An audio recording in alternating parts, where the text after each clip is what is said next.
Bienvenue au Café des Burnies, le podcast qui prend soin des nanas en burn-out. Je m'appelle Sarah, je suis dealeuse de peps pour nanas épuisées grâce à mon expertise d'infirmière, de naturopathe et de coach en résilience et ma passion pour la trichothérapie.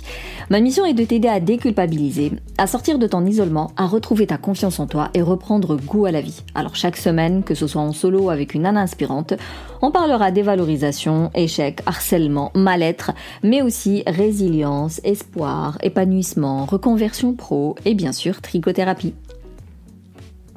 Si tu veux retrouver ton peps, ta motivation et voilà, vraiment reprendre pleinement ta vie, réserve ta séance diagnostic avec moi. On prendra le temps de faire le point sur ta situation et voir comment tu peux remonter la pente à travers l'un de mes accompagnements, celui qui sera le plus adapté pour toi. Tu trouveras le lien dans le descriptif. Maintenant, détends les épaules, cohérence cardiaque et profite pleinement de cet épisode.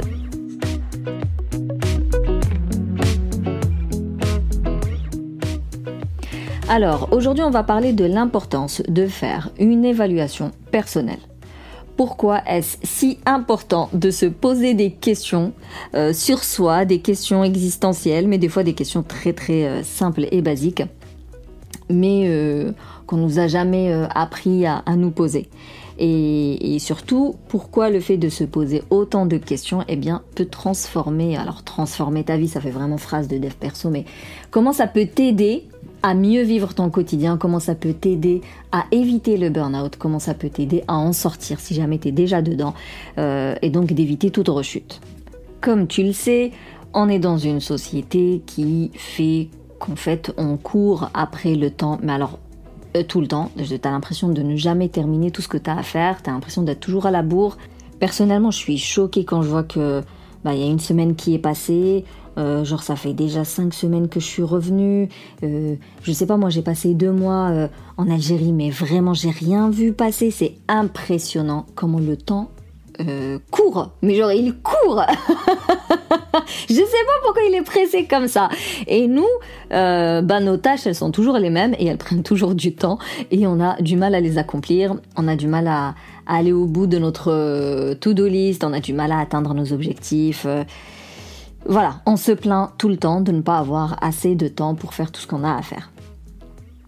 Mais, il y a la fameuse phrase, est-ce que t'as vraiment pas le temps de, ou est-ce que tu ne prends pas le temps de? Donc, combien d'entre nous prennent réellement le temps de s'arrêter et de se demander où est-ce que j'en suis aujourd'hui? Vraiment un travail d'introspection basique. Comment je me sens aujourd'hui? Là maintenant, quel est mon mood? Quel est le sentiment qui me traverse? Généralement, quand je parle avec mes clientes et que elle me dit j'ai eu cette angoisse ou j'étais en colère ou je sais pas quoi, quand je pose la question, mais en fait, quelle était la pensée? Parce que nos émotions, elles sont tout le temps liées à des pensées, elles sont incapables de me dire quelle est la pensée qui leur a traversé l'esprit à ce moment-là.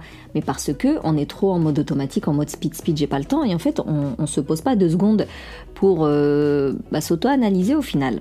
La fameuse évaluation personnelle. Pour une fois, je te propose une activité qui te demande pas de cuisiner, qui te demande pas de faire du sport, qui te demande pas de respirer ou d'apprendre à respirer. Là, c'est vraiment une évaluation régulière. C'est te poser des questions parce que ça va réellement te permettre de réduire les risques de burn-out. Parce que tout simplement, tu vas apprendre à prendre conscience des signes avant-coureurs, des signes que ton corps t'envoie et donc d'agir avant que ce ne soit trop tard, entre guillemets, parce que c'est jamais vraiment trop tard. C'est juste que plus tu laisses l'épuisement traîner, plus il prend de l'ampleur et plus la reconstruction est longue et des fois difficile. Mais on s'en sort, donc qu'importe quand est-ce que tu t'en rends compte, c'est le bon moment de se mettre en route. Le truc de c'est trop tard, ça n'existe pas. En tout cas, pas pour le burn-out. Ok, il y a d'autres maladies qu'on ne sait pas du tout gérer aujourd'hui, mais pas pour le burn-out. Donc voilà. La fameuse introspection va te permettre de te connecter à toi. Ce n'est pas une phrase de dev perso ou d'ésotérisme, c'est vraiment se connecter à ce que ton corps te dit parce que notre corps nous parle. Et il nous permet d'éviter d'arriver à ce stade où ça devient très difficile de s'en sortir. Donc, le fait de se poser des questions, ça te permet d'anticiper, d'être dans la prévention. C'est la meilleure des médecines, la prévention. Alors du coup, dis-moi pourquoi tant de gens passent à côté de de ce travail d'introspection, pourquoi est-ce qu'on hésite à se regarder dans le miroir? T'es pas obligé de te regarder dans le miroir, mais pourquoi est-ce que t'hésites? Tu veux pas te poser certaines questions? Est-ce que c'est cette résistance qui fait que j'ai pas envie de me poser la question parce que je veux pas connaître la réponse, ou est-ce que tout simplement je sais pas du tout comment m'y prendre? Donc je vais te partager 2-3 trucs simples et efficaces pour commencer à te poser, à te faire cette fameuse évaluation personnelle. Et vraiment, j'insiste sur l'importance de cet outil qui est à la portée de toutes. Parce que, imagine, je sais pas, moi, t'es dans ta voiture, en pleine nuit, sur une route que tu connais pas, t'avances, mais voilà, tes phares, ils sont pas ouf, donc tu vois pas grand-chose, à peine 2 mètres devant toi. Tu sais qu'il faut que t'arrives à destination, mais que pour ça, il te faut plus de lumière, en tout cas pour éviter des accidents ou de rentrer dans quelqu'un ou que quelqu'un te rentre dedans. Donc l'évaluation personnelle, c'est un peu ça. C'est le fait d'allumer tes pleins phares pour y voir plus clair où est-ce que tu es, où tu mets les pieds, où tu vas, à quelle allure, comment, éviter les dangers. Vraiment, comme je t'ai dit, être dans l'anticipation et dans la prévention. Donc, le problème, c'est que beaucoup d'entre nous naviguent comme ça, à l'aveugle, ou plutôt, je dirais, en mode automatique. On a beaucoup de tâches qu'on fait automatiquement, beaucoup de réflexes, oui, automatiques, t'as qu'à regarder, vraiment analyse les situations qui reviennent tout le temps, tu réagis de la même manière en fait à chaque fois et ça se termine toujours pareil parce que il y a un schéma qui s'est enregistré, qui s'est ancré et tu ressors toujours le même schéma à chaque fois que l'événement se répète.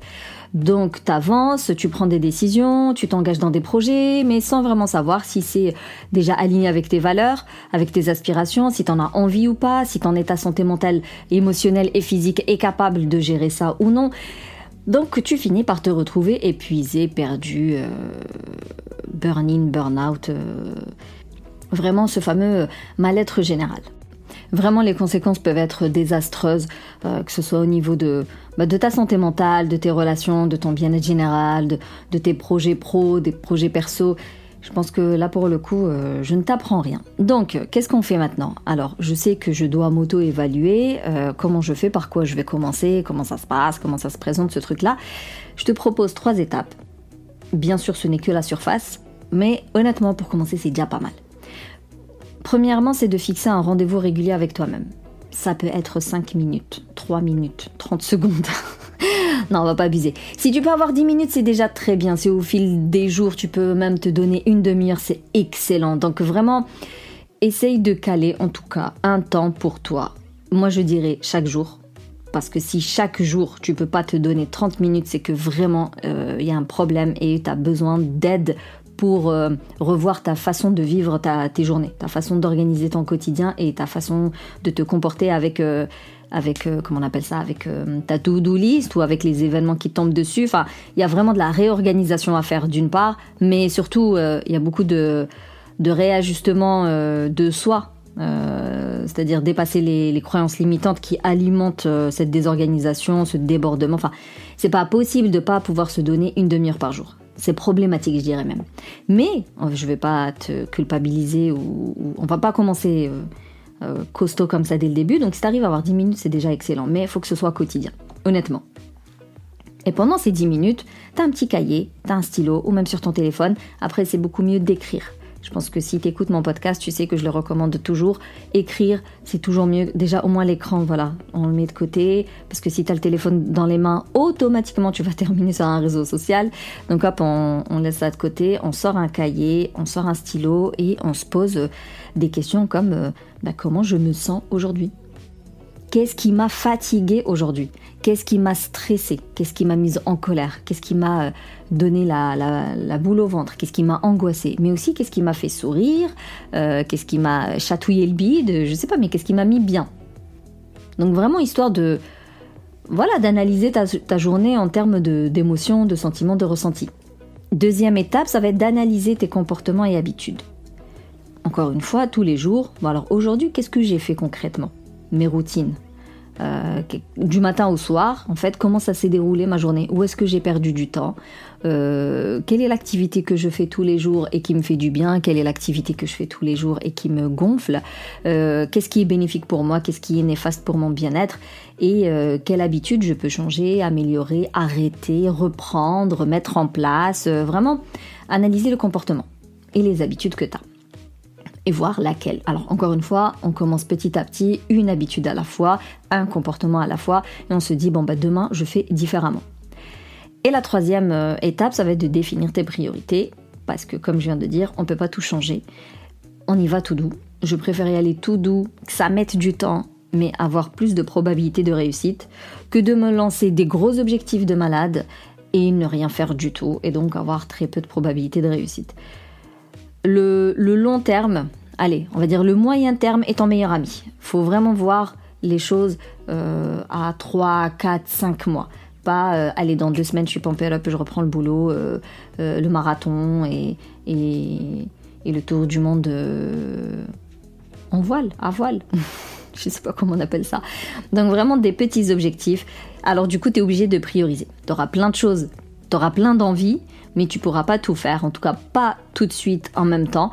Donc tu vas prioriser qu'est-ce qui est le plus important pour toi là maintenant, qu'est-ce qui est urgent, qu'est-ce qui est indispensable, et tu attaques tes objectifs petit à petit, un après l'autre. Voilà, j'espère que ces 3 étapes te permettent de te lancer, de mettre en place cette auto-évaluation, et après tu verras que ça va devenir automatique pour le coup de se poser des questions et de se reconnecter à soi. Mais bien sûr, si tu sens que tu as besoin d'être accompagné dans ce travail d'introspection parce que tu n'arrives pas à t'y mettre, parce que tu procrastines plus, parce que ça te semble débile, parce que tu n'y vois pas encore l'intérêt ou tu as du mal à te dépasser, à sortir de ta zone de confort, je te recommande déjà de t'inscrire aux 5 jours de coaching via un podcast privé. Tu auras déjà plus de questions, plus de pistes. Et si par la suite tu vas aller plus loin, écoute, tu peux réserver ton appel offert avec moi et on verra ensemble lequel de mes programmes est le plus adapté pour toi.